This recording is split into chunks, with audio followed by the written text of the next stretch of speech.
ಪ್ರಿಯ ವಿದ್ಯಾರ್ಥಿಗಳೇ, ಕನ್ನಡ ಐಚ್ಛಿಕ ತರಗತಿಗೆ ಎಲ್ಲರಿಗೂ ಮತ್ತೊಮ್ಮೆ ಆತ್ಮೀಯ ಸ್ವಾಗತ. ಕಳೆದ ತರಗತಿಯಲ್ಲಿ ನಾವು ನಮ್ಮ ಪಠ್ಯಭಾಗದ 4ನೇ ಘಟಕವಾದಂತಹ ಕಾವ್ಯ ಕಸ್ತೂರಿಯನ್ನು ನೋಡ್ತಾ ಇದ್ದೆವು. ಅಲ್ಲಿ ಕೊಡಲಾದ ಮೊದಲ ಪಾಠ ನೋಡಿದ್ದೇವೆ. ಗೋವಿಂದ ಪೈ ಅವರ ಖಂಡಕಾವ್ಯದ ಭಾಗವನ್ನು ನೋಡಿದ್ದೇವೆ. ಇಂದಿನ ತರಗತಿಯಲ್ಲಿ ದ.ರಾ. ಬೇಂದ್ರೆಯವರು ಬರೆದಂತಹ ಮೊದಲ ಗಿತ್ತಿ ಎಂಬ ಕವನವನ್ನು ನೋಡೋಣ.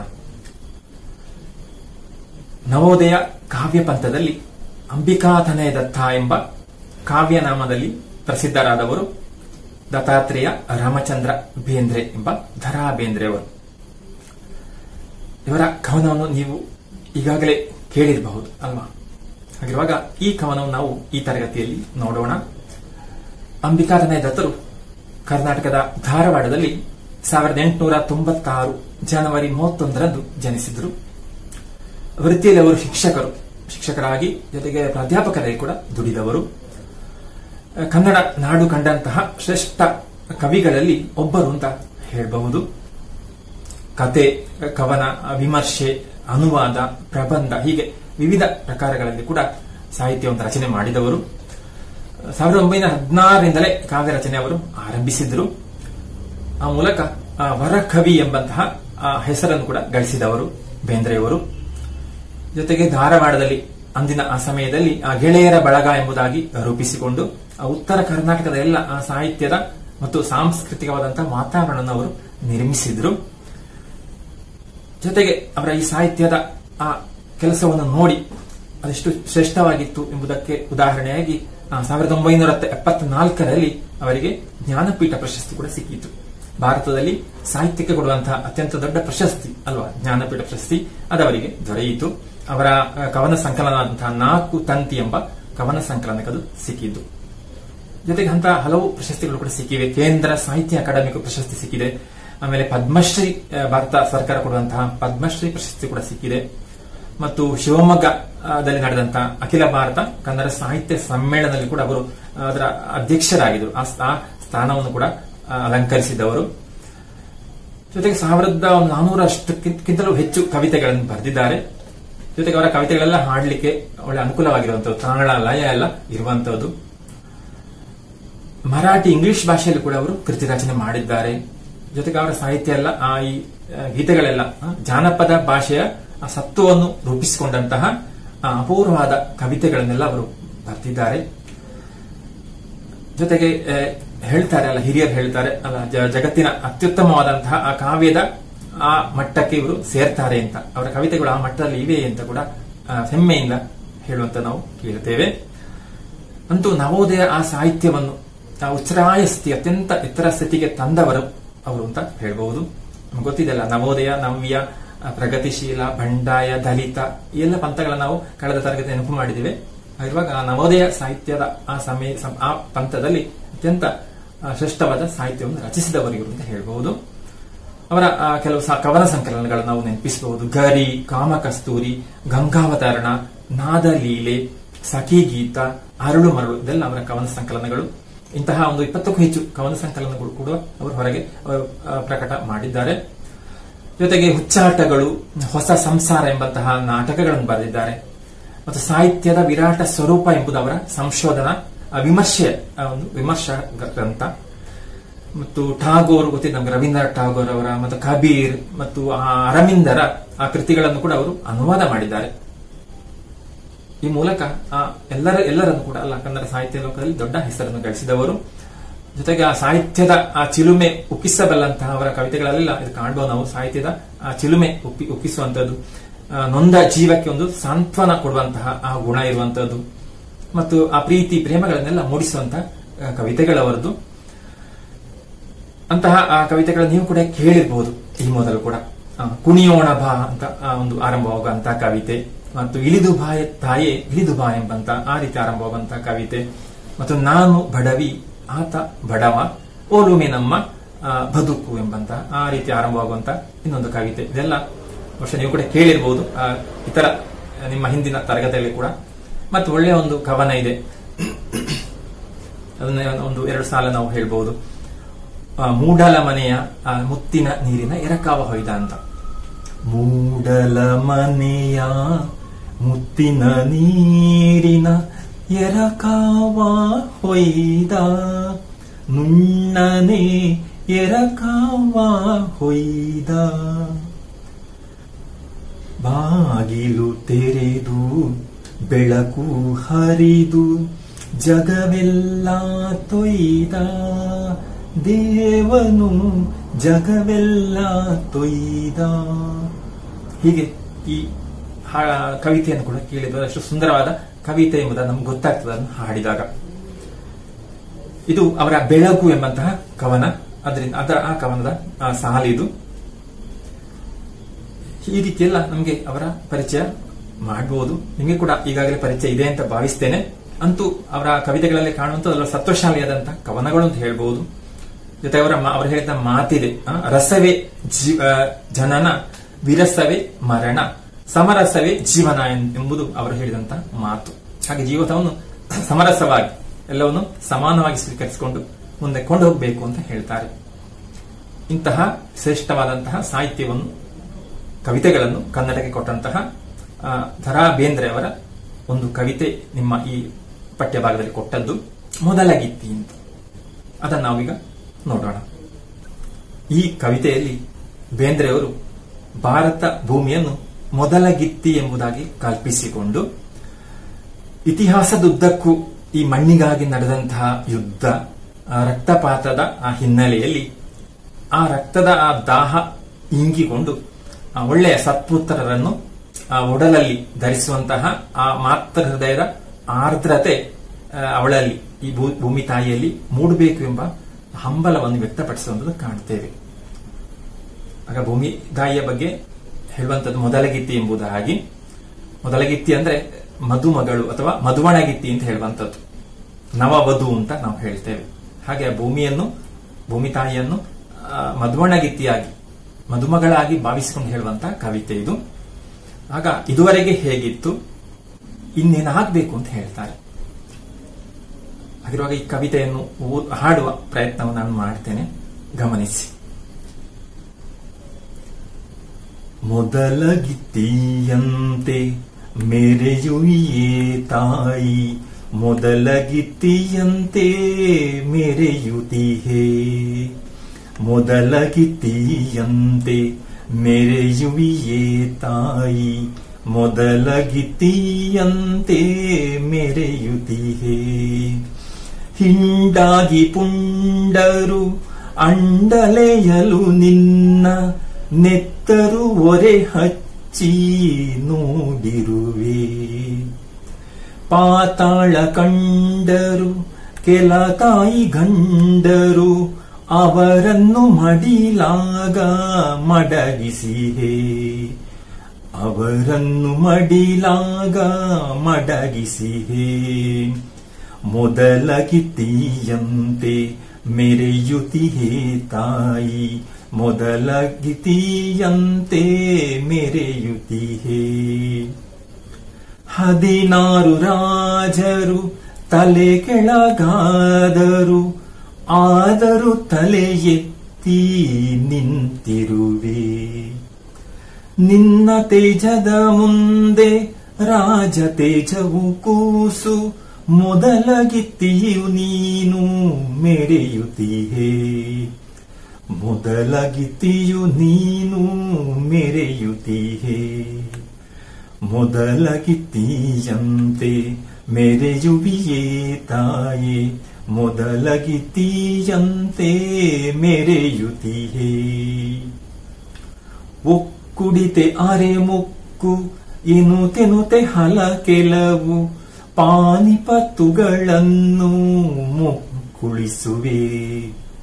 ಕೊಡಲಿ ರಾಮನು ಎರೆದ ಕೆನ್ನೀರ ಜಳಕಕ್ಕೆ ಕೂದಲು ನನೆಯಲಿಲ್ಲ ಎನ್ನುತ್ತೀಹೇ, ಕೂದಲು ನಲೆಯಲಿಲ್ಲ ಎನ್ನುತ್ತೀಹೇ. ಮೊದಲಗಿತ್ತಿಯಂತೆ ಮೆರೆಯುತ್ತೀಹೇ ತಾಯೇ, ಮೊದಲಗಿತ್ತಿಯಂತೆ ಮೆರೆಯುತ್ತೀಹೇ. ಅವತಾರಕ್ಕೊಂದೊಂದು ಅಭಿಷೇಕ ಮಾಡಿದರು, ಎಣ್ಣೆ ಮಜ್ಜನ ಬೇರೆ ಬೇಕೆನುವೆ. ನೆತ್ತರ ಮೀಯಿಸುವ ಕೆಂಚರ ಕೈ ಇಳಿಸಿ ಮೊದಲಗಿತ್ತಿಯೇ ನೀನು ಮೆರೆಯುತ್ತೀಹೇ, ಮೊದಲಗಿತ್ತಿಯೇ ನೀನು ಮೆರೆಯುತ್ತೀಹೇ. ಮೊದಲಗಿತ್ತಿಯಂತೆ ಮೆರೆಯುತ್ತೀಯೇ ತಾಯಿ, ಮೊದಲಗಿತ್ತಿಯಂತೆ ಮೆರೆಯುತ್ತೀಹೇ.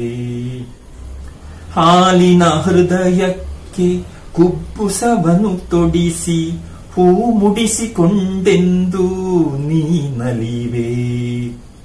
ಬಸಿರು ತುಂಬಲು ಹಸಿರು ಉಡುಗೆಯ ನುಟ್ಟೆಂದು ವನವಾಸ ನವಮಾಸ ತೀರಿಸುವೆ, ವನಮಾಸ ನವಮಾಸ ತೀರಿಸುವೆ. ಮೊದಲಗಿತ್ತಿಯಂತೆ ಮೆರೆಯುತ್ತೀಯೇ ತಾಯಿ, ಮೊದಲಗಿತ್ತಿಯಂತೆ ಮೆರೆಯುತ್ತೀಹೇ. ಮುನ್ನಿಲ್ಲ ಇನ್ನಾರೆ ಮಕ್ಕಳ ದಿನವೆಂದು ಮೂಡಿತು ಹೇಳವ್ವ ಭಿನ್ನವಿಸುವೆ. ಎಂದು ಮಂಗಲ ನಿನ್ನ ದೇವಗರ್ಭಕ್ಕೆ ಇನ್ನು ಮೊದಲಗಿತ್ತಿಯಂತೆ ಮೆರೆಯುತ್ತೀಹೇ, ಮೊದಲಗಿತ್ತಿಯಂತೆ ಮೆರೆಯುತ್ತೀಹೇ. ಮೊದಲಗಿತ್ತಿಯಂತೆ ಮೆರೆಯುತ್ತೀಯೇ ತಾಯಿ, ಮೊದಲಗಿತ್ತಿಯಂತೆ ಮೆರೆಯುತ್ತೀಹೇ, ಮೊದಲಗಿತ್ತಿಯಂತೆ ಮೆರೆಯುತ್ತೀಹೇ. ಇಲ್ಲಿ ಕವಿ ಭಾರತ ಭೂಮಿಯನ್ನು ಮಧುವಣಗಿತ್ತಿ, ನಾನು ಈಗಾಗಲೇ ಹೇಳಿದ್ದೇನೆ ಅಲ್ಲ, ಮಧುವಣಗಿತ್ತಿ ಅಥವಾ ಮಧುಮಗಳು ಎಂಬುದಾಗಿ ಭಾವಿಸಿಕೊಂಡು ಹೇಳ್ತಾ ಇದ್ದಾರೆ ಈ ಕವಿತೆಯಲ್ಲಿ. ಮೊದಲ ಪಲ್ಲವಿ ನೋಡಿದ್ರೆ ಗೊತ್ತಾಗ್ತದೆ ಅಲ್ಲ, ಮೊದಲಗಿತ್ತಿಯಂತೆ ಮೆರೆಯುವಿಯೇ ತಾಯಿ, ಮೊದಲಗಿತ್ತಿಯಂತೆ ಮೆರೆಯುತ್ತೀಯೇ. ಆಗ ಭಾರತ ಭೂಮಿಯನ್ನು, ಭೂದೇವಿಯನ್ನು ಅಥವಾ ಭೂಮಿ ತಾಯಿಯನ್ನು ಕುರಿತು ಹೇಳ್ತಾ ಇದ್ದಾರೆ. ನೀನು ಮೊದಲಗಿತ್ತಿಯಾಗಿ ಮೆರೀತಾ ಇದ್ದಿ, ಈಗ ಕೂಡ ಆ ಮಧುವಣಗಿತ್ತಿ ಹಾಗೆ ನವವಧುವಿನ ಹಾಗೆ ಶೋಭಿಸ್ತಾ ಇದ್ದಿ, ಮೆರೀತಾ ಇದ್ದಿ ಎಂಬುದಾಗಿ ಹೇಳ್ತಾರೆ. ಯಾಕಂದ್ರೆ ಆ ಮದುವೆಯಾಗಿ ಆ ನವವಧು ಹೇಗೆ ಇರ್ತಾಳೆ ಅಲ್ಲ, ಆ ಒಂದು ಏರು ಯೌವನದಲ್ಲಿ ಇರ್ತಾಳೆ ಅಲ್ವಾ, ಅಷ್ಟು ಚೆನ್ನಾಗಿರ್ತಾಳೆ. ಹಾಗಿರುವಾಗ ಈಗ ಕೂಡ ಹಾಗೆ ಇದ್ದಿ. ಯಾಕೆ ಹೇಳ್ತಾ ಇದ್ದಾರೆ? ಎಷ್ಟೋ ಹಿಂದಿನಿಂದಲೇ ಅಲ್ಲ, ಇತಿಹಾಸದ ಕಾಲದಿಂದಲೇ ನಿನ್ನಲ್ಲಿ ಎಷ್ಟೆಲ್ಲ ರಾಜರು ಆಳಿದ್ದಾರೆ, ಎಷ್ಟು ಯುದ್ಧಗಳು ನಡೆದಿವೆ, ಹೀಗೆಲ್ಲ ಇದ್ದು ಎಂತೆಂಥವರು ಬಂದಿದ್ದಾರೆ, ಏನೆಲ್ಲ ಅನ್ಯಾಯ ಆಗಿದೆ. ಹಾಗಿದ್ರೂ ಕೂಡ ನೀನು ಅದರಿಂದ ಯಾವ ಕೊರತೆಯನ್ನು ಅನುಭವಿಸ್ತಿಲ್ಲ ಅಲ್ವಾ, ನೀನು ಮೊದಲ ಹಾಗೆ ಇದ್ದಿ ಅಂತ ಹೇಳ್ತಾ ಇದ್ದಾರೆ. ಅಂದ್ರೆ ಅದೇ ರೀತಿ ಭೂಮಿ ಉಳ್ಕೊಂಡಿದೆ ಅಲ್ಲ, ಭಾರತ ಭೂಮಿ ಇದೆ ಅಂತ ಹೇಳ್ತಾರೆ. ಅದು ಮುಂದಿನ ಪದ್ಯದಲ್ಲಿ ನೋಡ್ತೇವೆ. ಹಿಂಡಾಗಿ ಪುಂಡರು ಅಂಡಲೆಯಲು ನಿನ್ನ ನೆತ್ತರು ಒರೆ ಹಚ್ಚಿ ನೋಡಿರುವೆ. ಆಗ ಎಂತೆಂಥ ಪುಂಡರು ಅಲ್ಲ, ಎಂತೆಂಥ ಕೆಟ್ಟವರು ಅಥವಾ ಆ ರಾಜರಾಗಿರ್ಬೋದು, ಅವರೆಲ್ಲ ಇಲ್ಲಿ ಏನ್ ಮಾಡಿದ್ದಾರೆ? ಅಂಡಲೆ, ಅಂಡಲೆ ಸುತ್ತಾಡು ಅಂತ ಅರ್ಥ ಅಲ್ಲ. ಎಂತೆಂಥ ಪುಂಡರು ಕೂಡ ಅಂದ್ರೆ ಅಷ್ಟು ಹಿಂದಿನ ಕಾಲದಿಂದಲೇ ಎಂತೆಂಥವರು ಇಲ್ಲಿ ಪುಂಡಾಟ ನಡೆಸಿದ್ರು ಕೂಡ ಅಲೆದಾಡಿಕೊಂಡು ಏನು ನಾಶ ಮಾಡಿ ಎಷ್ಟೋ ಯುದ್ಧ ನಡೆದು ರಕ್ತ ಚೆಲ್ಲಿದೆ ಇಲ್ಲಿ ಅಲ್ಲ. ನೆತ್ತರು ಒರೆ ಹೆಚ್ಚಿ ನೋಡಿರುವೆ ಅಂದ್ರೆ ಇಲ್ಲಿ ಅಷ್ಟು ರಕ್ತ ಚೆಲ್ಲಿದೆ. ಎಷ್ಟೋ ಇತಿಹಾಸ ಕಾಲದಿಂದ ನಮ್ಗೆ ಗೊತ್ತಿದಲ್ಲ ಅಲ್ಲ, ಆ ಕುರುಕ್ಷೇತ್ರದಿಂದ ಮಹಾಭಾರತ ಕಾಲದಿಂದಲೇ ಇಲ್ಲಿ ಆ ರೀತಿಯ ಯುದ್ಧಗಳು ನಡೀತಾ ಇವೆ. ಆಗ ಅಷ್ಟೇ ಧಾರಾಳವಾಗಿ ರಕ್ತ ಚೆಲ್ಲಿದೆ ಅಲ್ವಾ, ಅಷ್ಟು ಜನ ಇಲ್ಲಿ ಸತ್ತು ಬಿದ್ದಿದ್ದಾರೆ. ಆ ಮೂಲಕ ನೀನು ಅದನ್ನ ನೋಡ್ತಾ ಇದ್ದಿ. ಅದನ್ನ ಏನ್ ಹೇಳ್ತಾರೆ, ನೆತ್ತರು ಒರೆ ಹಚ್ಚಿ ನೋಡಿದೆ, ಒರೆ ಹಚ್ಚಿ ಪರೀಕ್ಷಿಸುವಂತ. ಆಗ ನೀನು ಪರೀಕ್ಷಿಸಿದ್ದಿ ಅಲ್ವಾ, ಎಷ್ಟು ನೆತ್ತರು ಹರಿತು ನೋಡೋಣ ಅಂತ. ಅಂದ್ರೆ ನೀನು ಕಂಡಿದ್ದೀನಿ ಅಂತ ಅರ್ಥ ಅಲ್ಲ. ಈ ಭೂಮಿಯಲ್ಲಿ ಇಷ್ಟು ನಡೆದಿದೆ, ನೀನು ಅದನ್ನು ನೋಡ್ತಾ ಇದ್ದಿ ಅಂತ ಹೇಳಿದ್ದಾರೆ. ಮುಂದಕ್ಕೆ ಪಾತಾಳ ಕಂಡರು ಕೆಲ ತಾಯಿ ಗಂಡರು. ಕೆಲವರು ಪಾತಾಳಕ್ಕೆ ಕಂಡರು ಅಂತ ಅಷ್ಟು ನಾಶವಾಗಿ ಹೋದ್ರು. ತಾಯಿ ಗಂಡರು ದುಷ್ಟರು ಅಂತ ಅರ್ಥ. ಹಾಗೆ ದುಷ್ಟರಾದವರು ನಾಶವಾಗಿ ಹೋದ್ರು, ಪಾತಾಳವನ್ನು ಸೇರಿದ್ರು ಹೇಳ್ತಂದ್ರೆ ಭೂಮಿಯಲ್ಲಿ ನಾಶವಾಗಿ ಹೋದ್ರು. ಹಾಗಿದ್ರು ಕೂಡ, ಅಂತ ದುಷ್ಟರಾಗಿದ್ರು ಕೂಡ, ಪುಂಡರಾಗಿದ್ರು ಕೂಡ ನೀನೇನು ಮಾಡಿದೆ, ಅವರನ್ನು ಮಡಿಲಾಗ ಮಡಗಿಸಿ, ಅವರನ್ನು ಕೂಡ ನಿನ್ನ ಮಡಿಲಲ್ಲಿ ಇಟ್ಟುಕೊಂಡಿದ್ದಿ ಅಲ್ವಾ. ನಿನ್ನ ಮಡಿಲಲ್ಲಿ ಗೊತ್ತಿದೆ ಅಲ್ಲ, ನಿನ್ನ ಮಡಿಲಲ್ಲಿ ಉಡಿಯಲ್ಲಿ ಇಟ್ಟುಕೊಂಡಿದ್ದಿ. ಅಂದ್ರೆ ಎಲ್ಲರೂ ನೀನು ಸ್ವೀಕರಿಸಿದ್ದಿ, ಆದ್ರೆ ನೀನು ಮಾತ್ರ ಅದೇ ರೀತಿಯಲ್ಲಿ ಇದ್ದಿ, ಒಳ್ಳೆ ಮದುಮಗಳಾಗಿ ಶೋಭಿಸ್ತಾ ಇದ್ದಿ ಅಂತ ಹೇಳ್ತಾರೆ. ಆಗ ಇಷ್ಟು ಕಾರ್ಯ ನಡೆದಿದೆ, ಆದ್ರೂ ನೀನು ಹಾಗೆ ಇದ್ದಿ ಅಂತ ಹೇಳುವಂಥದ್ದು ಕಾಣ್ತೇವೆ. ಹಾಗೆ ಮುಂದೆ ಏನ್ ಹೇಳ್ತಾರೆ, ಈ ಭಾಗ ಅರ್ಥ ಆಯ್ತು ಭಾವಿಸ್ತೇನೆ ಅಲ್ವಾ. ಎಂತೆಂತ ಪುಂಡರು ಹಿಂಡಾಗಿ ಇಲ್ಲಿ ಸುತ್ತಾಡಿಕೊಂಡು ಇಷ್ಟೆಲ್ಲ ರಕ್ತ ಇಲ್ಲಿ ಚೆಲ್ಲಿದ್ರು ಕೂಡ, ಎಷ್ಟು ಹೋರಾಟಗಳು ನಡೆದ್ರು ಕೂಡ, ಎಷ್ಟು ಜನ ನಾಶವಾಗಿ ಹೋದ್ರು ಕೂಡ ನೀನು ಅದನ್ನೆಲ್ಲ ನೋಡ್ತಾ ಇದ್ದಿ. ಬಹುಶಃ ನೋಡುವ ಕಾಣಿಸ್ತಾ ಇದೆ ಅಲ್ವಾ. ನೀನು ನೆತ್ತರಿನ ರಕ್ತದ ಪರೀಕ್ಷೆ ಮಾಡ್ತಾ ಇದ್ದೀಯ, ಹೊರ ಹೆಚ್ಚು ನೋಡ್ತಾ ಇದ್ದಿ ಅಂತ ಕಾಣಿಸ್ತದೆ ಅಲ್ವಾ. ನೋಡು ಎಷ್ಟು ಹರಿತದೆ ಎಂಬುದಾಗಿ. ಅಂತೂ ಅಂತ ಕೆಟ್ಟವರನ್ನೆಲ್ಲ ಕೂಡ ನೀನಂತೂ ಸ್ವೀಕರಿಸಿದ್ದಿ. ಮುಂದೆ ಅದೇ ರೀತಿ ಮುಂದುವರಿಸ್ತಾರೆ. 16 ರಾಜರು ತಲೆ ಕೆಳಗಾದರು, ಆದರೂ ತಲೆ ಎತ್ತಿ ನಿಂತಿರುವೆ. ಎಷ್ಟೋ ರಾಜರು ಅಲ್ಲ, ಎಷ್ಟೋ ರಾಜ ಮನೆತನದವರು, ಎಷ್ಟೋ ರಾಜರು ಬಂದು ಅಲ್ಲ ಭೂಮಿಯನ್ನು ಈ ಭೂಮಿಯನ್ನು ಪಡ್ಕೊಂಡು ಅಲ್ಲ, ಭೂಮಿಯನ್ನು ವರಿಸಿಕೊಂಡು ಆಳಿದ್ದಾರೆ. ಆದರೆ ಅವರೆಲ್ಲ ಕೂಡ ಒಂದಲ್ಲ ಒಂದು ಕಾಲದಲ್ಲಿ ನಾಶವಾಗಿ ಹೋಗಿದ್ದಾರೆ ಅಲ್ಲ, ತಲೆ ಕೆಳಗಾಗಿದ್ದಾರೆ, ಸೋತಿದ್ದಾರೆ, ನಾಶವಾಗಿದ್ದಾರೆ, ಅಂತೂ ಅಳಿಸಿ ಹೋಗಿದ್ದಾರೆ. ಆದರೆ ಅಂತಹ ಅವರು ಬಂದಿದ್ದಾರೆ, ಭೂಮಿಯನ್ನು ಪಡೆದಿದ್ದಾರೆ, ಆಳಿದ್ದಾರೆ, ಹೋಗಿದ್ದಾರೆ. ಆದರೆ ನೀನ್ ಮಾತ್ರ ಇನ್ನು ಕೂಡ ಅದೇ ರೀತಿಯಲ್ಲಿ ಇದ್ದಿ ಅಂತ ಹೇಳ್ತಾ ಇದ್ದಾರೆ. ಆದರೂ ತಲೆ ಎತ್ತಿ ನಿಂತಿರ್ಬೇಕು. ಹಾಗೆ ಭೂಮಿ ಮಾತ್ರ ಅದೇ ರೀತಿ ಶೋಭಿಸ್ತಾ ಇದೆ, ಕೊರತೆ ಆಗ್ಲಿಲ್ಲಲ್ಲ ಅಂತ ಹೇಳ್ತಾರೆ. ಯಾಕೆ, ನಿನ್ನ ತೇಜದ ಮುಂದೆ ರಾಜ ತೇಜವು ಕೂಸು. ಆಗ ನಿನ್ನ ತೇಜಸ್ಸಿನ ಮುಂದೆ, ತೇಜಸ್ಸು ಕಾಂತಿ ಅಲ್ವಾ, ನಿನ್ನ ಕಾಂತಿಯ ಮುಂದೆ, ನಿನ್ನ ತೇಜಸ್ಸಿನ ಮುಂದೆ ಆ ರಾಜ ತೇಜಸ್ಸು ಕೂಡ ಈಗ ಕೂಸು ಮಗು ಅಲ್ವಾ. ರಾಜರು ಹೇಳಬಹುದು, ಹೊಗಳ್ಬಹುದು, ಎಷ್ಟೆಷ್ಟು ದೊಡ್ಡ ವೀರಾದಿ ವೀರ ರಾಜರು ಇಲ್ಲಿ ಬಂದು ಆಳಿರಬಹುದು ಅಲ್ಲ, ಭೂಮಿಯನ್ನು ತನ್ನದೊಂದು ಹೇಳಿರ್ಬಹುದು, ಪಡ್ಕೊಂಡಿರ್ಬಹುದು. ಆದ್ರೆ ಅವರೆಲ್ಲ ಹೋಗಿದ್ದಾರೆ, ಅಳಿಸಿ ಹೋಗಿದ್ದಾರೆ. ಆಗ ಅವರ ತೇಜಸ್ಸು ಸ್ವಲ್ಪ ಸಮಯ ಇದ್ದದ್ದು, ಆದರೆ ನಿನ್ನ ತೇಜಸ್ಸು ಈಗ ಕೂಡ ಇದೆ ಅಂತ ಹೇಳ್ತಾರೆ. ಆಗ ನಿನ್ನ ಮುಂದೆ ಅವರು ಕೇವಲ ಮಕ್ಕಳಾಗಿದ್ದಾರೆ ಅಷ್ಟೇ, ಸಣ್ಣ ಮಗುವಿನ ಕಾಣುವಂತ ಏನೂ ಅಲ್ಲ ಅಂತ ಅರ್ಥ. ನೀನು ಮಾತ್ರ ಅಂದಿನಿಂದ ಇಂದಿನವರೆಗೆ ಅದೇ ರೀತಿ ಶೋಭಿಸ್ತಾ ಇದ್ದಿ ಅಲ್ಲ. ಅಂದ್ರೆ ಭೂಮಿ ಶಾಶ್ವತವಾಗಿ ನಿಂತಿದೆ. ಹೇಗಿದ್ದಿ, ಮೊದಲ ಗಿತ್ತಿಯು ನೀನು ಮೆರೆಯುತ್ತಿ. ನೀನು ಮೊದಲ ಗಿತ್ತಿಯಾಗಿ ಈಗ ಕೂಡ ಇದ್ದಿ, ಮದುಮಗಳ ಹಾಗೆ ಶೋಭಿಸ್ತಾ ಇದ್ದಿ. ನಿನ್ನಲ್ಲಿ ಬದಲಾವಣೆನಾಗಲಿಲ್ಲ. ಯಾರು ಏನು ಮಾಡಿದ್ರು ಅದೆಲ್ಲ ನೀನು ಅಲ್ಲ ಸ್ವೀಕರಿಸಿದ್ದಿ. ಪುನಃ ಅವರು ನಾಶವಾದರೂ ಸ್ವೀಕರಿಸಿದ್ದಿ.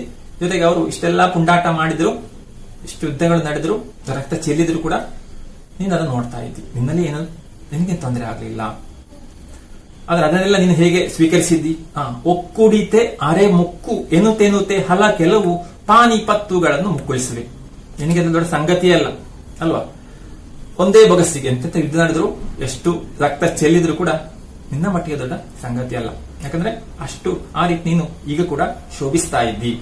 ಒಕ್ಕುಡಿತೆ ಒಂದು ಬೊಗಸೆ ಅಂತಲ್ಲ, ಒಂದು ಬೊಗಸೆಯಲ್ಲಿ ಕುಡ್ದಾಗ ಎಷ್ಟು ರಕ್ತ ಚೆಲ್ಲಿದ್ರು ಒಂದು ಬೊಗಸೆಯಲ್ಲಿ ಕುಡ್ದ ಹಾಗೆ, ಅಥವಾ ಅರೆ ಮುಕ್ಕು ಅಂದ್ರೆ ಅರ್ಧ ಹಿಡಿಯಿಂದ, ಒಂದು ಹಿಡಿಯಿಂದ ಗೊತ್ತಿದ್ದಲ್ಲ, ಅರ್ಧ ಹಿಡಿ ಇದ್ದ ಹಾಗೆ.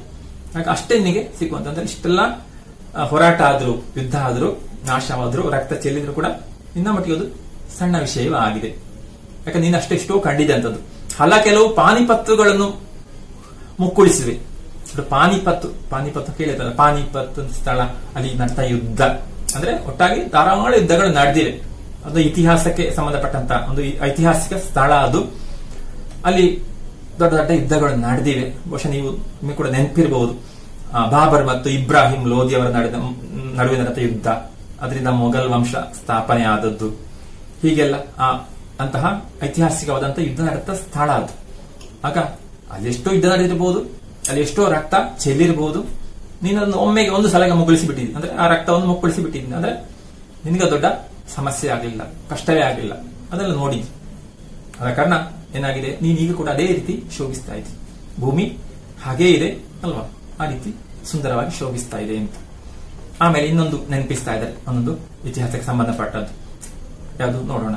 ಕೊಡಲಿ ರಾಮ ಅಂತ ಕೇಳಿರ್ಬೋದು. ಕೊಡಲಿ ರಾಮನು ಎರೆದ ಕೆನ್ನೀರ ಜಳಕಕ್ಕೆ ಕೂದಲು ನನೆಯಲಿಲ್ಲ ಎನ್ನುತ್ತಿಹೆ. ಆಗ ಕೊಡಲಿ ರಾಮ ಅಂತ ಕೇಳಿರ್ಬೋದಲ್ಲ, ಯಾರು? ಪರಶುರಾಮನ ಕಥೆ ಕೇಳಿರ್ಬಹುದು. ಆಗ ಪರಶುರಾಮ ಹೇಗೆ ಭೂಮಿಗೆ 21 ಬಾರಿ ಸುತ್ತು ಬಂದು ಕ್ಷತ್ರಿಯ ರಾಜರನ್ನೆಲ್ಲ ನಾಶ ಮಾಡಿದ, ಯಾಕಂದ್ರೆ ತನ್ನ ತಂದೆಯನ್ನು ಕೊಂದಂತಹ ಸಿಟ್ಟಲ್ಲಿ ಅಂತ. ಆ ಕಥೆ ನೀವು ಕೇಳಿರ್ಬಹುದು ಅಲ್ಲ. ಜಮನಾಗ್ನಿ ಎಂಬುದು ಅವನು ಇವನ ತಂದೆ. ಆದ್ರೆ ಒಂದು ಸಂದರ್ಭದಲ್ಲಿ ಅವನನ್ನು ಕಾರ್ತವೀರ್ಯ ಎಂಬುವನು ಕೊಲ್ತಾನೆ, ಒಂದು ಕಪಿಲೆ ಎಂಬ ಒಂದು ಹಸುಗಾಗಿ. ಪುರಾಣದ ಕತೆ. ಆಗ ಇವನು ಆ ಸಿಟ್ಟಲ್ಲಿ ಕ್ಷತ್ರಿಯ ರಾಜನೆಲ್ಲ ಈ ಭೂಮಿಗೆ 21 ಸುತ್ತು ಬಂದು ನಾಶ ಮಾಡಿದ ಅವರನ್ನು ಅಂತ ನಾವು ಓದಿರ್ಬೋದು ಪುರಾಣದಲ್ಲಿ. ಹಾಗೆ ಇದ್ರು ಕೂಡ ಕೊಡಲಿ ರಾಮನು ಎರೆದ ಕೆನ್ನೀರ ಜಳಕಕ್ಕೆ, ಹಾಗೆ ಕೆನ್ನೀರು ಕೆಂಪು ನೀರು ಅಂದ್ರೆ ರಕ್ತ ಅಂತ, ರಕ್ತದ ಜಳಕವನ್ನೇ ಮಾಡುವ ಹಾಗಾಗಿದ್ದಾನೆ ಅಲ್ಲ. ಜಳಕ ಗೊತ್ತಿದೇನು? ದೊಡ್ಡ ಜಳಕ, ಸ್ನಾನ ಮಾಡುವಂತಲ್ಲ, ಎಣ್ಣೆ ಎಲ್ಲ ಹಚ್ಚಿ ಜಳಕ ಮಾಡುವಂಥದ್ದು. ಹಾಗಿರುವಂತ ಜಳಕವೇ ಆದ್ರೂ ಕೂಡ ನಿನಗದ್ರಿಂದ ಏನು ತೊಂದರೆ ಆಗಲಿಲ್ಲ, ನಿನಗೆ ದೊಡ್ಡ ಸಂಗತಿ ಆಗಲಿಲ್ಲ. ಯಾಕಂದ್ರೆ ಅದೆಲ್ಲ ಎದುರಿಸಿಕೊಂಡು ನೀನು ಹಾಗೇ ಇದ್ದಿ ಅಂತ ಹೇಳ್ತಾನೆ. ಕೊಡಲಿ ರಾಮನು ಎರೆದ ಕೆನ್ನೀರ ಜಳಕಕ್ಕೆ, ಹಾಗೆ ಪರಶುರಾಮನು ಇಂದಾಗಿ ಆದಂತಹ ಅಷ್ಟು ಆ ರಕ್ತಪಾತಕ್ಕೆ, ಅಷ್ಟು ರಕ್ತ ಭೂಮಿಗೆ ಬಿದ್ದರೂ ಕೂಡ ನಿನಗದೊಂದು ಜಳಕ ಅಲ್ವಾ, ಆ ರಕ್ತ ಒಂದು ಜಳಕವೇ ಆಯಿತು ಅಲ್ವಾ. ಆ ಜಳಕ ಆದಾಗ ಒಂದು ಸ್ನಾನವೇ ಆದ್ರೂ ಕೂಡ ನೀನು ಹೇಳ್ತಾ ಇದ್ದೀಯೇನು, ಅದನ್ನು ಕೂದಲು ಕೂಡ ನೆನೆಯಲಿಲ್ಲ ಅಂತ ಹೇಳ್ತಾ ಇದ್ದಿ. ಅಂದ್ರೆ ಕೂದಲು ಕೂಡ ನೆನೆಯಲಿಕ್ಕೆ ಅಷ್ಟು ಕೂಡ ಇಲ್ಲ ಅಂತ ನಿನ್ನ ಮಟ್ಟಿಗೆ ಚಿಕ್ಕದು ಅಂತ ಅರ್ಥ. ಇಷ್ಟೆಲ್ಲ ಆದ್ರೂ ನಿನಗೆ ಅದರಿಂದ ಏನು ಅದೇ ಯಾವುದು ಕೂಡ ಬಾಧಿಸ್ತಿಲ್ಲ ಅಂತ ಹೇಳ್ತಾರೆ. ಆ ರೀತಿ ಈಗ ಕೂಡ ನೀನು ಮದುಮಗಳ ಹಾಗೆ ಶೋಭಿಸ್ತಾ ಇದ್ದಿ ಅಂತ. ಒಕ್ಕುಡಿತೆ ಅರೆಮುಕ್ಕು ಎನ್ನುತ್ತೇನೆತೆ ಹಲ ಕೆಲವು ಪಾನಿಪತ್ತುಗಳನ್ನು ಮುಕ್ಕಳಿಸಿದರು. ಪಾನಿಪತ ಯುದ್ಧ ನಡೆದರೂ ಕೂಡ, ಅಷ್ಟು ದೊಡ್ಡ ಯುದ್ಧ ನಡೆದರೂ ಕೂಡ ನಿನಗದು ಒಮ್ಮೆಗೆ ಮುಕ್ಕಳಿಸಿಬಿಟ್ಟಿದ್ದಿ ಆ ರಕ್ತವನ್ನು. ಅದೇ ರೀತಿ ಪರಶುರಾಮ ಬಂದು ಅವನಿಂದ ಏನೆಲ್ಲ ಎಷ್ಟು ರಕ್ತ ಹರಿಯಿತೋ ಅದು ಕೂಡ ನನಗೆ ಕೂದಲಿ ಕೂಡ ಸೋಂಕಲಿಲ್ಲ, ಕೂದಲು ಕೂಡ ನೆನೆಯಲಿಕ್ಕೆ ಆಗ್ಲಿಲ್ಲ ಅಂತ ಹೇಳ್ತಾ ಇದ್ದೀನಿ ಅಂತ ಹೇಳ್ತಾರೆ. ಸರಿ, ಮುಂದೆ ನೋಡೋಣ. ಅವತಾರ ಕೊಂದೊಂದು ಅಭಿಷೇಕ ಮಾಡಿದರೂ ಎಣ್ಣೆ ಮಜ್ಜನ ಬೇರೆ ಬೇಕೆನ್ನುವೆ. ಈ ರೀತಿ ಬರ್ತದೆ ಮುಂದಿನ ಭಾಗದಲ್ಲಿ. ಹಾಗಿರುವಾಗ ಆ ಪರಶುರಾಮ ಮಾತ್ರ ಅಲ್ಲ, ಎಷ್ಟೋ ಅವತಾರ ಪುರುಷರಲ್ಲಿ ಬಂದಿದ್ದಾರೆ ಅಲ್ವಾ. ನಾವು ಕೇಳಿರ್ಬೋದಲ್ಲ, ವಿಷ್ಣುವಿನ ದಶಾವತಾರ ಅಂತಲ್ಲ. ಹಾಗೆ ಎಷ್ಟೋ ಅವತಾರಗಳಲ್ಲಿ ಕಂಡಿದ್ದೇವೆ. ಅದೆಲ್ಲ ಬರುವ ಮೂಲಕ ದುಷ್ಟ ಸಂಹಾರ ಆದಂಥದ್ದು. ಹಾಗೆ ದುಷ್ಟರ ಸಂಹಾರಕ್ಕಾಗಿ ಅವತಾರಗಳೆಲ್ಲ ಬಂದದ್ದು. ಹಾಗಿರುವಾಗ ಆ ಮೂಲಕ ಅಷ್ಟೇ ರಕ್ತ ಇಲ್ಲಿ ಹರಿದಿದೆ ಅಲ್ಲ, ರಕ್ತ ಬಿದ್ದಿದೆ ಈ ದುಷ್ಟ ಸಂಹಾರದಲ್ಲಿ. ಆದ್ರೂ ಕೂಡ ನೀನೇನ್ ಹೇಳ್ತಾ ಇದ್ದಿ, ಎಣ್ಣೆ ಮಜ್ಜನ ಬೇರೆ ಬೇಕೇನ್ವೆ. ಇನ್ನು ಪುನಃ ಎಣ್ಣೆ ಮಜ್ಜನ, ಎಣ್ಣೆ ಹಾಕಿ ಒಳ್ಳೆಯ ಜಳಕ ಆಗ್ಬೇಕು ಅಂತ ಹೇಳ್ತಾ ಇದ್ವಿ. ಅಂದ್ರೆ ಇಷ್ಟೆಲ್ಲ ರಕ್ತ ಹರಿದು ನಿನಗೆ ಸಾಕಾಗ್ಲಿಲ್ಲ, ಆಗ ನಿನಗದು ದೊಡ್ಡ ವಿಚಾರ ಅಂತ ಅನಿಸ್ಲಿಲ್ಲ ಅಂತ ಹೇಳ್ತಾರೆ. ಹಾಗೆ ಅಂತಹ ಅವತಾರಗಳು ಬಂದಿದ್ರು ಕೂಡ ನಿನಗೆ ಅದು ದೊಡ್ಡ ವಿಚಾರ ಆಗ್ಲಿಲ್ಲ ಅಲ್ಲ, ಇನ್ನೂ ಕೂಡ ಬೇಕು ಅಂತ ಹೇಳ್ತಾ ಇದ್ವಿ. ಆ ರೀತಿ ನೀನು ಹೊಸ ನವ ವಧುವಿನ ಹಾಗೆ ಆ ಒಂದು ಯೌವನದಲ್ಲಿ ಇದ್ದಿ ಅಂತ ಹೇಳ್ತಾರೆ. ಜೊತೆಗೆ ನೆತ್ತರ ಮೀಸುವ ಕೆಂಚರ ಕೈ ಇಳಿಸಿ, ಕೆಂಚರು ಬ್ರಿಟಿಷರ್ ಅಲ್ಲ, ಯುರೋಪಿಯನ್ಸ್. ಆಗ ಬ್ರಿಟಿಷರು ಬಂದ್ರು ಇದ್ರು ಕೂಡ ಅವರು ಕೂಡ ಧಾರಾಳವಾಗಿ ನೆತ್ತರನ್ನು ರಕ್ತವನ್ನು ಹರಿಸಿದ್ರು. ಆದ್ರೆ ನೀನು ಅವರನ್ನು ಕೂಡ ಗಮನಿಸದೆ ಅವರನ್ನು ಕೂಡ ನಾಶ ಮಾಡಿದ್ದೆ ಅಲ್ಲ, ಬದಿಗೆ ತಳ್ಳಿದ್ದಿ ಅಂತ ಹೇಳ್ತಾರೆ. ನೆತ್ತರ ಮೀಸುವ, ನೆತ್ತರನ್ನೇ ಹರಿಸಿದಂತ, ನೆತ್ತರದಲ್ಲಿ ಮೀಸುವಂತಹ ಆ ಕೆಂಚರು ಬಂದರು ಕೂಡ, ಬ್ರಿಟಿಷರು ಬಂದರು ಕೂಡ ಅವರನ್ನು ಕೂಡ ನೀನು ಸೋಲಿಸಿದ್ದಿ. ಅದು ನೀನು ಕಂಡಿದ್ದಿ ಅವರೇನೆಲ್ಲ ಮಾಡಿದ್ದಾರೆ ಅಂತ. ಆ ಮೂಲಕ ಆ ಮೇಲೆ ಕೂಡ ಮೊದಲ ಗೀತಿ ಹಾಗೆ ನೀನು ಮೆರೀತಾ ಇದ್ದಿ ಅಂತ ಹೇಳ್ತಾರೆ. ಇಷ್ಟೆಲ್ಲ ಆ ಇತಿಹಾಸದ ಕಾಲದಿಂದಲೂ ಇಂದಿನವರೆಗೂ ಇಷ್ಟೆಲ್ಲ ಈ ಭೂಮಿಯಲ್ಲಿ ನಡೆದರೂ ಕೂಡ ಭೂಮಿ ಮಾತ್ರ ಹಾಗೆ ಇದೆ, ಅಥವಾ ಆ ಭೂಮಿ ದೇವಿ ಮಾತ್ರ ಹಾಗೆ ಇದ್ದಾಳೆ ಅಂತ ಹೇಳ್ತಾರೆ. ಹೇಗೆ ನವ ಯೌವನೆಯಾಗಿ ಅಥವಾ ನವ ವಧುವಾಗಿ ಆ ಸೌಂದರ್ಯದಲ್ಲಿ ಇದ್ದಿ, ಶೋಭಿಸ್ತಾ ಇದ್ದಿ ಅಂತ ಹೇಳ್ತಾರೆ. ಮುಂದೆ ಹಾಗಿರುವಾಗ ಇದೇ ರೀತಿ ಇದ್ರೆ ಸಾಕ, ಹೀಗೆ ಇದೇ ರೀತಿ ರಕ್ತಪಾತ ಆಗ್ತಾ ಇದ್ರೆ ಸಾಲದು. ಯಾಕಂದ್ರೆ ಇಲ್ಲಿ ಹುಟ್ಟುವಂತಹ ಈ ಜನರು ಅಥವಾ ಇಲ್ಲಿ ಕಾಣಿಸಿಕೊಳ್ಳುವ ಜನರು ಈ ರೀತಿಯಾಗಿ ಯುದ್ಧ ಮಾಡ್ತಾರೆ, ದುಷ್ಟರು ಬಂದಿದ್ದಾರೆ, ರಕ್ತ ಹರಿಸ್ತಾ ಇದ್ದಾರೆ. ಈ ರೀತಿಯಾಗಿ ನೀನ್ ಮಾತ್ರ ನವ ವಧುವಾಗಿ ಇದ್ದಿ, ಆದರೆ ಹೀಗೆ ಮುಂದುವರಿಯುವುದು ಎಷ್ಟು ಸರಿ? ಒಳ್ಳೆಯ ಒಂದು ವಾತಾವರಣ ಬೇಡುವ, ಅಥವಾ ಒಳ್ಳೆಯ ಮನುಷ್ಯರು ಇಲ್ಲಿ ಬರುದು ಬೇಡುವ, ಆ ಸ್ನೇಹದಲ್ಲಿ ಇರುವಂತಹ ಒಂದು ಪರಿಸರ ಇಲ್ಲಿ ಬೇಡುವ ಅಂತ ಕೇಳ್ತಾರೆ. ಆದ ಕಾರಣ ನೀನು ಮುಂದೆ ಆದ್ರೆ ಏನು ಮಾಡಬೇಕು ಅಂತ ಮುಂದಿನ ಭಾಗದಲ್ಲಿ ಹೇಳ್ತಾರೆ. ಹಾಲಿನ ಹೃದಯಕ್ಕೆ ಕುಬ್ಬುಸವನ್ನು ತೊಡಿಸಿ ಹೂ ಮುಡಿಸಿಕೊಂಡೆಂದು ನೀ ನಲಿವೆ. ಆಗ ನೀನು ಅಂತಹ ಆ ಮೃದು ಹೃದಯವಾಗಿ ಪ್ರೀತಿಯ ಹೃದಯದಿಂದ ಇರಬೇಕು. ಇಷ್ಟವರೆಗೆ ನೀನು ನೋಡಿದ್ಯಾ, ಎಷ್ಟು ರಕ್ತಪಾತವಾದರೂ ಕೂಡ ನಿನಗದು ದೊಡ್ಡ ವಿಚಾರವಾಗಿ ಕಾಣಿಸ್ತಾ ಇಲ್ಲ. ಎಲ್ಲವನ್ನು ನೋಡಿದ್ದಿ, ಕಂಡಿದ್ದಿ ಅಲ್ಲ, ಸ್ವೀಕರಿಸಿದ್ದಿ, ದೊಡ್ಡದನ್ನು ಕಾಣಲಿಲ್ಲ. ಆದರೆ ಹೀಗಾದ್ರೆ ಸಾಲದು. ಒಳ್ಳೆಯ ಪ್ರೀತಿಯ ಆ ಒಂದು ಜೀವನದಲ್ಲಿ ಎಲ್ಲರೂ ಸಿಗ್ಬೇಕು, ಎಲ್ಲರೂ ಪರಸ್ಪರ ಪ್ರೀತಿಯಿಂದ ಅನ್ಯೋನ್ಯವಾಗಿ ಇರಬೇಕಲ್ವಾ ಅಂತ ಹೇಳ್ತಾರೆ, ಅದನ್ನು ಬಯಸ್ತಾರೆ. ಆಗ ಹಾಲಿನ ಹೃದಯಕ್ಕೆ, ಒಳ್ಳೆಯ ಪ್ರೀತಿಯ ಹೃದಯಕ್ಕೆ ಕುಬ್ಬುಸವನ್ನು ತೊಡಿಸಿ. ಕುಪ್ಪಸ ಅಂದ್ರೆ ರವಿಕೆ ಅಲ್ವಾ. ನೀನಂತಹ ಒಳ್ಳೆಯ ಶೃಂಗಾರಗೊಂಡು ಹೇಗಿರಬೇಕು, ಹೂ ಮುಡಿಸಿಕೊಂಡು, ಹೂ ಮುಡಿದು ಬರಬೇಕು. ಯಾಕೆ ಅಂದ್ರೆ ಬಸಿರು ತುಂಬಲು ಹಸಿರುಡುಗೆಯನ್ನುಟ್ಟು. ನೀನು ಬಸಿರಿ ಆಗ್ಬೇಕು ಅಲ್ವಾ, ಗರ್ಭಿಣಿ ಆಗ್ಬೇಕು. ಆಗ ಈಶ್ವರಿಗೆ ನವವಧುವಾಗಿದ್ರೆ ಆ ರೀತಿಲಿ ಇರ್ತೀಯಲ್ಲ, ಆ ಯವ್ವನ ಸ್ಥಿತಿಯಲ್ಲಿ ಇರ್ತಿ, ತುಂಬು ಜವನೆ ಅಂತ ಹೇಳ್ತೇವಲ್ಲ, ಹಾಗಿರ್ತಿ. ಆದ ಕಾರಣದಿಂದ ಇದೆಲ್ಲ ಅದರ ಅನುಭವ ಬರುವುದಿಲ್ಲ ಅಲ್ಲ. ಎಲ್ಲವನ್ನು ನೋಡಿ ಕೂಡ ಸುಮ್ಮನೆ ಇದ್ದಿ ಅಥವಾ ಅದನ್ನು ದೊಡ್ಡ ಸಂಗತಿಯಾಗಿ ಭಾವಿಸಲಿಲ್ಲ. ಆದರೆ ಮುಂದೆ ಹಾಗಲ್ಲ, ಆ ತಾಯ್ತನ ಬರಬೇಕು, ಆ ತಾಯಿಯ ಪ್ರೀತಿಯಿಂದಲೇ ಕಾಣಬೇಕು, ಎಲ್ಲರನ್ನು ಪ್ರೀತಿಯಲ್ಲಿ ಸಲಭವಾಗಬೇಕು ಅಂತ ಅಂತಹ ಒಂದು ಸ್ಥಿತಿ ಉಂಟಾಗಬೇಕು ಅಂತ ಹೇಳ್ತಾರೆ. ಹಾಗೆ ನಿನ್ನ ಒಳ್ಳೆಯ ಹಾಲಿನ ಹೃದಯಕ್ಕೆ ಕುಬ್ಬುಸವನ್ನು ತೊಡಿಸಿ, ಒಳ್ಳೆಯ ಪ್ರೀತಿಯ ಭಾವನೆ ಮೂಡಿ ಈ ಒಳ್ಳೆಯ ಕುಪ್ಪಸವನ್ನು ತೊಟ್ಟು ಹೂ ಮುಡಿಸಿಕೊಂಡು, ಇದೆಲ್ಲ ಬಸಿರು ತುಂಬಿ ಅಥವಾ ಗರ್ಭಿಣಿ ಆಗುವ ಆ ಸ್ಥಿತಿಯನ್ನು ಹೇಳ್ತಾರೆ. ಹಾಗೆ ನೀನು ಬಸಿರು ತುಂಬಲು ಹಸಿರು ಉಡುಗೆಯನ್ನು ಉಟ್ಟು. ಹಸಿರು ಉಡುಗೆಯನ್ನು ಉಡುವಂತದ್ದು ಗೊತ್ತಿದೆ ನಾವಲ್ಲ, ಗರ್ಭಿಣಿಯರಿಗೆ ಅಥವಾ ಬಸಿರಾದವರಿಗೆ ಅದು ಉಡುವಂತದ್ದು ಹಸಿರು ಉಡುಗೆ. ಆಮೇಲೆ ವನವಾಸ ನವಮಾಸ ತೀರಿಸುವುದು. ಯಾಕೆ ವನವಾಸ ಮಾಡಿ, ವನವಾಸ ಅಂದ್ರೆ ವನಭೋಜನ ಅಂತ ಗರ್ಭಿಣಿಯರಿಗೆ ಕೊಡುವಂಥದ್ದು, ಬಡಿಸುವಂಥದ್ದಲ್ಲ, ವನಭೋಜನ ಅಂತ ಹಿಂದೆ. ಹಾಗಂತಹ ವನಭೋಜನವನ್ನು ಮಾಡಿ ನವಮಾಸ ತುಂಬಿ 9 ತಿಂಗಳು ತುಂಬಿ ಒಳ್ಳೆಯ ಪುತ್ರರನ್ನು ನೀನು, ಮಕ್ಕಳನ್ನು ನೀನು ಹೆರಬೇಕು ಅಂತ ಹೇಳ್ತಾರೆ. ಅಂದ್ರೆ ಒಳ್ಳೆಯ ಮಕ್ಕಳಿಗೆ ಬರಬೇಕು. ಹಿಂದಿನ ಹಾಗೆ ಇಂತಹ ದ್ವೇಷ, ಅಸೂಯೆ, ರೋಷ ಅಲ್ವಾ, ಇದೆಲ್ಲ ಇರಬಾರದು. ಆ ಯುದ್ಧ, ಹೋರಾಟ, ರಕ್ತಪಾತ ಬೇಡ. ಹಾಗ ನೀನು ಇನ್ನು ತಾಯಿಯಾಗಿ, ಇದುವರೆಗೆ ನವವಧುವಾಗಿ ಅಲ್ಲ, ಮಧುವಣಗಿತ್ತಿಯಾಗಿ, ಮದುಮಗಳಾಗಿ ಶೋಭಿಸ್ತಾ ಇದ್ದಿ. ಸರಿ, ಇಷ್ಟು ಕಾಲ ಆಯಿತು. ಆಗ ನೀನು ಅದನ್ನು ಆ ರೀತಿ ಕಂಡಿದ್ದಿ. ಆದರೆ ಇನ್ನು ಹಾಗಲ್ಲ, ತಾಯಿಯ ಮಮತೆಯಲ್ಲಿ ಒಳ್ಳೆಯ ಮಕ್ಕಳು ನಿನಗೆ ಜನಿಸಲಿ. ಎಲ್ಲರೂ ಈ ಭೂಮಿಯಲ್ಲಿರುವಂತಹ ಎಲ್ಲರೂ ಕೂಡ ಪ್ರೀತಿಯಲ್ಲಿ, ಸ್ನೇಹದಲ್ಲಿ ಇರುವ ಹಾಗೆ ಆಗಲಿ ಅಂತ ಕೇಳ್ಕೊಳ್ತಾರೆ ಅಥವಾ ಬಯಸ್ತಾರೆ. ಹಾಗೆ ನೀನು ತಾಯಿ ಆಗ್ಬೇಕು ಅಂತ. ಹೇಗೆ ಮುನ್ನಿಲ್ಲ ಇನ್ನಾರೆ ಮಕ್ಕಳ ದಿನವೆಂದು ಮೂಡೀತು ಹೇಳವ ಭಿನ್ನವಿಸುವೆ. ಹಾಗೆ ಈ ಮೊದಲು ಇಲ್ಲದಂತಹ ಆ ಒಳ್ಳೆಯ ಮಕ್ಕಳ ಆ ದಿನ, ಮಕ್ಕಳು ಇರುವಂತಹ ಸಂದರ್ಭ ಬರಲಿ.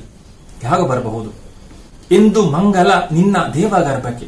ಆಗ ನಿನ್ನ ದೇವಗರ್ಭ ಇದುವರೆಗೆ ಅದಕ್ಕೆ ಕಾಣಲಿಲ್ಲ ಅಲ್ವಾ. ದೇವಗರ್ಭ ಒಳ್ಳೆಯ ಮಕ್ಕಳು ಹುಟ್ಟಬೇಕು, ದೇವಗರ್ಭವಾಗಿರ್ಬೇಕು, ಅಸುರ ಗರ್ಭ ಅಲ್ಲ. ಅಂದ್ರೆ ಕೆಟ್ಟ, ಇದುವರೆಗೆ ಬಂದದ್ದು ಕಂಡದ್ದು ಕೆಟ್ಟವರು ಅಥವಾ ಈ ಯುದ್ಧ, ಹೋರಾಟ, ನಾಶ, ರಕ್ತಪಾತ ಇದೆಲ್ಲ ಕೆಟ್ಟದ್ದು, ಅಂತವರು ಬೇಡ. ಒಳ್ಳೆಯ ಮಕ್ಕಳು ಹುಟ್ಲಿ ನಿನ್ನಲ್ಲಿ. ಆ ಮೂಲಕ ಇಲ್ಲಿ ಸ್ನೇಹ ತುಂಬಿ ಬರಲಿ ಅಂತ ಹೇಳ್ತಾರೆ.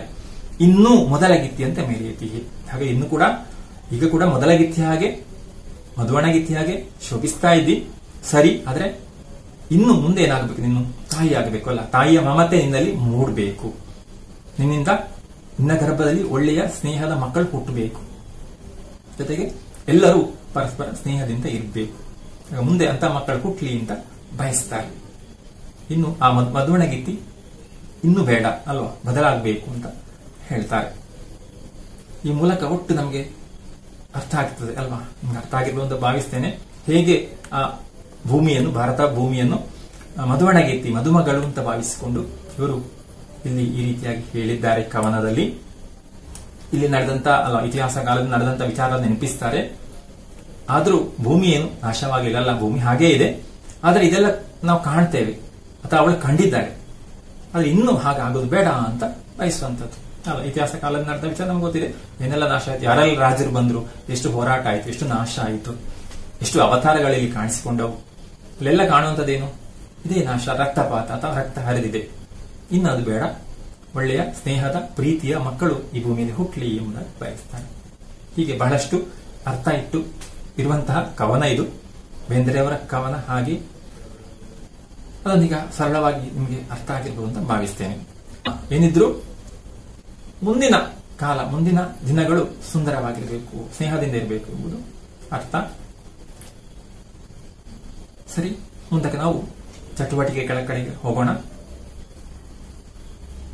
ಗಮನಿಸಿ, ಕವಿತೆಯ ಆಶಯವನ್ನು ಬರೆಯಿರಿ ಅಂತ ಹೇಳಿದ್ದಾರೆ ಅಲ್ಲ. ಕವಿತೆಯ ಆಶಯ ಈಗಾಗಲೇ ಅರ್ಥ ಆಗಿರ್ಬೋದು ನಿಮಗೆ ಅಲ್ವಾ. ಹೇಗೆ ಕವಿ ಆ ಭೂಮಿಯನ್ನು, ಭಾರತ ಭೂಮಿಯನ್ನು ಮೊದಲಗಿತ್ತಿ ಎಂಬುದಾಗಿ ಭಾವಿಸಿಕೊಂಡು ಹೇಳಿದ್ದಾರೆ.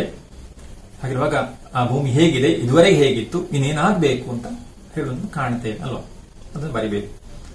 ಭೂಮಿ ಸಕಲ ಜೀವಿಗಳಿಗೆ ಆಶ್ರಯ ತಾಣ. ಈ ಹಿನ್ನೆಲೆಯಲ್ಲಿ ಭೂಮಿಯ ಕುರಿತು ಒಂದು ಕವಿತೆಯನ್ನು ರಚಿಸಿರಿ. ಹಾಗಿರುವಾಗ ಭೂಮಿಯ ಕುರಿತು ಒಂದು ಕವಿತೆ ಹೇಗಿರಬೇಕು? ಭೂಮಿ ಸಕಲ ಜೀವಿಗಳಿಗೆ ಆಶ್ರಯ ತಾಣ, ಎಲ್ಲರಿಗೂ ಆಶ್ರಯ ನೀಡುತ್ತದೆ, ಯಾರನ್ನು ಬೇಡ ಅಂತ ಹೇಳುವುದಿಲ್ಲ. ಬೇರೆ ಬೇರೆ ರೀತಿಯಲ್ಲಿ ಕವಿತೆಯಲ್ಲಿ ಕೂಡ ಹೇಳಿದಾರಲ್ಲ, ಎಂತೆಂಥವ್ರು ಬಂದ್ರು, ಎಂತೆಂಥ ವೀರರು ಬಂದರು, ದುಷ್ಟರು ಬಂದರು, ಪುಂಡರು ಬಂದರು, ರಾಜರು ಬಂದರು. ಆದ್ರೆ ಆ ಮಾಡಿದಂತ ಏನೆಲ್ಲ ಕೆಲಸ ಮಾಡಿದ್ದಾರೆ, ಎಲ್ಲರಿಗೂ ಆಶ್ರಯ ಕೊಡುವಂಥದ್ದು ಭೂಮಿ. ಹಾಗಿರುವಾಗ ಆ ಭೂಮಿಯ ಮಹತ್ವದ ಬಗ್ಗೆ ಬೇರೆ ರೀತಿಯಲ್ಲಿ ಕವಿತೆಯನ್ನು ರಚಿಸಬಹುದು, ಅವರವರ ಭಾವನೆಯಲ್ಲಿ ಅದನ್ನು ಬರಲಿಕ್ಕೆ ಹೇಳ್ತಾರೆ, ಪ್ರಯತ್ನಿಸಬಹುದು. ಆಮೇಲೆ ಕವಿತೆಯಲ್ಲಿ ವ್ಯಕ್ತವಾದ ಚಾರಿತ್ರಿಕ ಅಂಶಗಳ ಬಗ್ಗೆ ವಿಮರ್ಶಾತ್ಮಕ ಕಿರು ಟಿಪ್ಪಣಿ ಬರೆಯಿರಿ. ಚಾರಿತ್ರಿಕವಾದಂತಹ ಅಂಶಗಳು ಏನೆಲ್ಲ ಹೇಳಿದ್ದಾರೆ ಎಂಬುದಾಗಿ ಬರಿಬೇಕು. ಅದರ ಬಗ್ಗೆ ಸ್ವಲ್ಪ ಹೆಚ್ಚು ವಿಷಯ ಸಂಗ್ರಹಿಸಿ ಬರಿಬಹುದಲ್ಲ ವಿಮರ್ಶಾತ್ಮಕವಾಗಿ. ನಾವು ನೋಡಿದ್ದೇವೆ ಅಲ್ಲ, ಅದು ಪಾಣಿಪತ್ತಿನ ವಿಚಾರ ಬಂದಿದೆ, ಪರಶುರಾಮನ ವಿಚಾರ ಬಂದಿದೆ, ಮತ್ತೆ ಉಳಿದ ಅವತಾರದ ಬಗ್ಗೆ ಬಂದಿದೆ. ಇದೆಲ್ಲ ನೋಡುವಂಥದ್ದು, ಇದರ ಬಗ್ಗೆ ಬರಿಬಹುದು. ಅಲ್ಲಿ ಏನ್ ನಡೆದಿದೆ ಅಲ್ವಾ. ಹಾಗಿರುವಾಗ ಈ ಕವಿತೆಯಲ್ಲಿ ಆ ವಿಷಯ ಹೇಳಿದ್ದಾರೆ, ಅದಕ್ಕೂ ಇದಕ್ಕೂ ಹೇಗೆ ಸಂಬಂಧ ಕಾಣಿಸ್ತದೆ ಅಂತ ಹೇಳ್ಬಹುದು. ಕಿರು ಟಿಪ್ಪಣಿ. ಆಮೇಲೆ ಬಸಿರು ತುಂಬಲು ಹಸಿರುಡುಗೆಯುಟ್ಟು ಎಂದು ವನವಾಸ ನವಮಾಸ ತೀರಿಸುವೆ. ಈ ಸಾಲಿನ ಸ್ವಾರಸ್ಯವನ್ನು ಬರೆಯಿರಿ. ಆಗ ಈ ಸಾಲಿನಲ್ಲಿರುವಂತಹ ಸ್ವಾರಸ್ಯ ಅಂದ್ರೆ ನಾವು ಆರಂಭದ ಕವಿತೆಯ ಆರಂಭದಲ್ಲಿ ಏನ್ ಹೇಳ್ತಾ ಬಂದಿದ್ದಾರೆ, ಕೊನೆಯ 2 ಭಾಗದಲ್ಲಿ ಏನ್ ಹೇಳಿದ್ದಾರೆ ಅದೀಗ ಹೇಳಿದ್ದೇನೆ ಅಲ್ವಾ. ಹೇಗೆ ನೀನು ಆ ಮದುಮಗಳಲ್ಲ, ನವವಧುವಲ್ಲ, ಬದಲಾಗಿ ಸ್ನೇಹ ತುಂಬಿದಂತ ತಾಯಿ ಆಗ್ಬೇಕು ಅಂತ. ಹಾಗಿರುವಾಗ ಆ ರೀತಿ ತಾಯಿ ಆಗಬೇಕು, ನೀನು ಗರ್ಭವನ್ನು ಧರಿಸಬೇಕು. ಆಗ ಮಾಡುವಂತ ಕ್ರಿಯೆ ಇದೆ ಅಲ್ಲ, ಕಾರ್ಯ ಎಲ್ಲ ಇದೆ. ಬಟ್ಟೆ ತುಂಬಬೇಕು, ಮಡೆ ತುಂಬಬೇಕು, ಹಸಿರು ಉಡುಗೆಯನ್ನು, ಹಸಿರು ಸೀರೆಯನ್ನು ಉಡಬೇಕು, ನವಮಾಸ ಆಗಬೇಕು, ವನಭೋಜನ ಮಾಡಬೇಕು. ಅಂದ್ರೆ ನೀನು ಗರ್ಭಿಣಿಯಾಗಿ ಇನ್ನು ಮುಂದೆ ತಾಯಿ ಆಗ್ಬೇಕು ಅಂತ ಹೇಳ್ತಾರಲ್ಲ, ತಾಯಿ ಆಗುವ ಮೂಲಕ ಒಳ್ಳೆಯ ಮಕ್ಕಳು ನಿನ್ನಲ್ಲಿ ಬರಬೇಕು ಅಂತ. ಅದು ಸ್ವಾರಸ್ಯ. ಆ ವಿಚಾರವನ್ನು ಹೀಗೆ ಸ್ವಾರಸ್ಯಪೂರ್ಣವಾಗಿ ಹೇಳಿದ್ದಾರೆ. ಆಮೇಲೆ BM ಶ್ರೀ ಅವರು ಅನುವಾದಿಸಿದ ಬ್ಲೆನ್ ಹೀಮ್ ಕದನ ಕವನದ ಆಶಯದೊಂದಿಗೆ ಮೊದಲಗಿತ್ತಿ ಕವನದ ಆಶಯವನ್ನು ತುಲನೆ ಮಾಡಿ ಲೇಖನವನ್ನು ಬರೆಯಿರಿ. BM ಶ್ರೀ ಅವರ ಬ್ಲೆನ್ ಹೀಮ್ ಕದನ ನೀವು ನೋಡಿರಬಹುದು, ನಿಮ್ಮ ಭಾಷಾ ತರಗತಿಯಲ್ಲಿ ಬಂದಂತಹದ್ದು ಕವನ. BM ಶ್ರೀ ಅವರು ಅನುವಾದಿಸಿದ್ದು ಇಂಗ್ಲಿಷ್ ಕವನವನ್ನು. ನಿಮ್ಗೆ ಗೊತ್ತಿದೆ BM ಶ್ರೀ ಅವರು ಅನುವಾದ ಮಾಡಿದಂತಹ ಇಂಗ್ಲಿಷ್ ಗೀತೆಗಳು ಅಂತ. ಅಂದಿನಿಂದ ಅದು ಬಂದ ಬಳಿಕ ನವೋದಯ ಆರಂಭವಾಯಿತು ಅಂತ ಹೇಳುವಂಥದ್ದು, ನವೋದಯ ಕಾಲ. ಆಗ ಅಷ್ಟು ಮಹತ್ವದ ಕೃತಿ ಅದು. ಆಗ ಅವರು ಅನುವಾದಿಸಿದಂತಹ ಇಂಗ್ಲಿಷ್ನಿಂದ ಅನುವಾದಿಸಿದ ಕವಿತೆ ಆಗಿದ್ರು ಕೂಡ ಅದು ಕನ್ನಡದೇ ಎಂಬ ಹಾಗೆ ಕಾಣ್ತದೆ. ಅಂತ ಕವನ ನೀವು ನೋಡಿದಿರಿ. ಅದು ಕೂಡ ಇದೇ ವಿಷಯ ಬರುವಂತಲ್ಲ, ಯುದ್ಧದ ವಿಚಾರ ಬರುವಂತದ್ದು. ಹೇಗೆ ಬ್ರಿಟಿಷರಿಗೂ ಮತ್ತು ಫ್ರೆಂಚರಿಗೂ ಯುದ್ಧ ನಡೆಯಿತು, ಆಗ ಯಾರೆಲ್ಲ ಎಷ್ಟೆಲ್ಲ ನಾಶ ನಷ್ಟ ಉಂಟಾಯಿತು, ಯಾರೆಲ್ಲ ನಷ್ಟ ಅನುಭವಿಸಿದ್ರು ಎಂಬುದನ್ನು ಒಬ್ಬ ಅಜ್ಜ ಮತ್ತು ಮೊಮ್ಮಗಳ ಪಾತ್ರದ ಮೂಲಕ ಆ ಕವಿತೆ ಮುಂದಕ್ಕೆ ಹೋಗ್ತದೆ ಅಲ್ವಾ. ಮಗಳು ಅಜ್ಜನಲ್ಲಿ ಪ್ರಶ್ನಿಸುವಂತದ್ದು, ಮೊಮ್ಮಗ ಮತ್ತು ಮೊಮ್ಮಗಳು ಅಜ್ಜನಲ್ಲಿ ಪ್ರಶ್ನಿಸುವಂತದ್ದು ಅಲ್ವಾ. ಈ ತಲೆಬುರುಡೆಯನ್ನು ನೋಡಿಕೊಂಡು, ಈ ತಲೆಬುರುಡೆ ಯಾರದು ಅಂತ ಧಾರಾಳ ಸಿಗ್ತವೆ, ಹೋದಲಿಲ್ಲ. ಆಗ ಅಜ್ಜ ದುಃಖದಲ್ಲಿ ಹೇಳ್ತಾರಲ್ಲ, ಹಿಂದೆ ನಡೆದಂತ ಯುದ್ಧದ ಪರಿಣಾಮ ಅಂತ. ಎಲ್ಲಿ ನೋಡಿದ್ರೆ ತಲೆಬುರುಡೆ ಕಾಣಿಸ್ತಾ ಇದೆ ಅಂತ. ಆಗ ಅದು ಕೂಡ ಆ ಯುದ್ಧದ ನಾಶ ನಷ್ಟವನ್ನು ಹೇಳುವಂಥದ್ದು, ಯುದ್ಧದ ದುಷ್ಪರಿಣಾಮವನ್ನು ಹೇಳುವಂಥದ್ದು. ಇಲ್ಲಿ ಕೂಡ ಇನ್ನೊಂದು ರೀತಿ ಹೇಳಿದ್ದಾರೆ ಅಲ್ಲ, ಭೂಮಿ ತಾಯಿಯ ಮೂಲಕ ಇದುವರೆಗೆ ನಡೆದಂತಹ ಯುದ್ಧಗಳು, ಹೋರಾಟಗಳು, ನಾಶ ನಷ್ಟ, ರಕ್ತಪಾತ ಇದೆಲ್ಲ. ಆಗ ಎರಡು ಕೂಡ ಒಂದೇ ವಿಚಾರವನ್ನು ಹೇಳುವಂತದ್ದು. ಹಾಗೆ ಅದನ್ನು ತುಲನೆ ಮಾಡಿ ಬರಿಬೇಕು. ಯಾವ ರೀತಿ ಎರಡರೂ ಕೂಡ ಭಿನ್ನವಾಗಿ ಬಂದಿದೆ, ಸಮಾನತೆ ಇದೆ ಎಂದು ಬರಿಬೇಕು. ಅದು ಆ ಕೊನೆಯ ಪ್ರಶ್ನೆ. ಇವುಗಳನ್ನೆಲ್ಲ ನೀವು ಬರೆದು ಪೂರ್ತಿ ಮಾಡಬೇಕು. ಮತ್ತು ಬೇಂದ್ರೆಗೆ ಸಂಬಂಧಪಟ್ಟಂತಹ ಹೆಚ್ಚಿನ ಕೃತಿಯನ್ನು ಓದಬಹುದು, ಕವನಗಳನ್ನು ಓದಬಹುದು. ಈಗ ನಾನು ನೆನ್ಕೊಂಡು ಎಷ್ಟು ಸುಂದರವಾದ ಕವನಗಳನ್ನು ಬರೆದಿದ್ದಾರೆ ಅಲ್ವಾ. ಆ ಕನ್ನಡಕ್ಕೆ ಸಂಬಂಧಪಟ್ಟು ಬೇಂದ್ರೆ ಮತ್ತು ಕುವೆಂಪು ಅವರು ಅಷ್ಟು ಪ್ರಸಿದ್ಧರು ಅಲ್ಲ, ಕನ್ನಡ ಸಾಹಿತ್ಯದ ದಿಗ್ಗಜಗಳು ಅಂತ ಹೇಳ್ತಾರೆ. ಆ ರೀತಿಯಲ್ಲಿ ಅವರಷ್ಟು ಅಂತ ಸುಂದರವಾದ ಕವಿತೆ ಬರೆದದ್ದು. ಇವರು ಕೂಡ ಹಾಗೆಲ್ಲ ಪ್ರಕೃತಿ ಕವಿತೆ ಇದೆ, ಇದೆಲ್ಲ ಧಾರಾಳ ಬರೆದಿದ್ದಾರೆ. ಅದೆಲ್ಲ ಓದಬೇಕು. ಆ ಮೂಲಕ ಹೆಚ್ಚಿನ ಪರಿಚಯವನ್ನು ಮಾಡಿಕೊಳ್ಬೇಕು. ಇಲ್ಲಿಗೆ ಇಂದಿನ ತರಗತಿಯನ್ನು ಪೂರ್ತಿ ಮಾಡ್ತಾ ಇದ್ದೇನೆ. ಆದಂತಹ ಈ ಕವನದ ಬಗ್ಗೆ ನೀವು ಕೂಡ ಇನ್ನೂ ಕೂಡ ಹೆಚ್ಚು ಗಮನಿಸಬೇಕು. ಜೊತೆಗೆ ಸಂಶಯ ಇದ್ದರೆ ಅಧ್ಯಾಪಕರಿಗೆ ಕೇಳಬೇಕು. ಮುಂದಿನ ತರಗತಿಯಲ್ಲಿ ಇನ್ನೊಂದು ಮುಂದಿನ ಪಾಠವನ್ನು ನೋಡೋಣ. ಹಾಗೆ ಮುಂದಿನ ತರಗತಿಯಲ್ಲಿ ಮತ್ತೆ ಭೇಟಿಯಾಗೋಣ.